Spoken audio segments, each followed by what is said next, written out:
검찰은 김기현 전 울산시장에 대한 이른바 청와대 하명 수사 의혹을 수사하고 있습니다. 검찰은 백원우 전 청와대 민정비서관이 관련 첩보를 전달했다는 진술을 확보하고 단순한 이첩이라고 해명하고 있는 백 씨를 곧 불러서 조사할 방침입니다. 박규환 기자의 보도입니다. 김기현 전 울산시장에 대한 청와대 하명 수사 논란의 핵심은 청와대가 직접 수사에 개입했는지, 또 민정수석인 조국 전 법무부 장관에까지 관련 내용이 보고됐는지 여부입니다. 김 전 시장 수사 근거가 된 청와대 첩보 문건을 수사해온 울산지검이 최근 박형철 반부패 비서관을 조사했습니다. 박 비서관은 백원우 당시 청와대 민정비서관이 김 전 시장 관련 첩보를 반부패 비서관실에 전달했다고 진술한 것으로 알려졌습니다. 사건을 넘겨받은 서울중앙지검 공공수사 2부는 기록 검토를 마치는 대로 조만간 백 전 비서관과 경찰 관계자들을 불러 구체적인 경위를 조사할 방침입니다.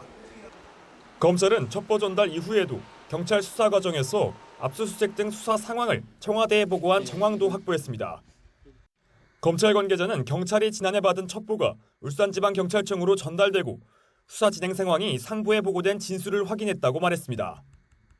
검찰은 지난 3월 김기현 전 울산시장 측근에 대한 불기소 결정을 하면서 경찰 수사가 석연찮은 부분이 많다고 의심하고 있습니다.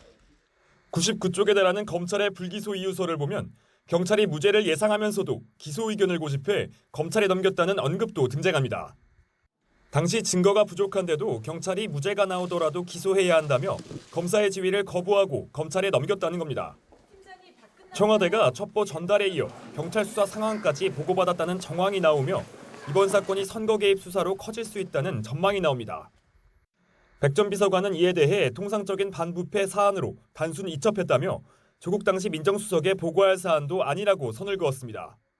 검찰은 조 전 장관을 겨냥해 뒤늦게 속도를 내고 있다는 주장에 대해 경찰 관련 조사가 늦어졌기 때문이라며 정치적 의도는 없다고 해명했습니다. YTN 박견입니다.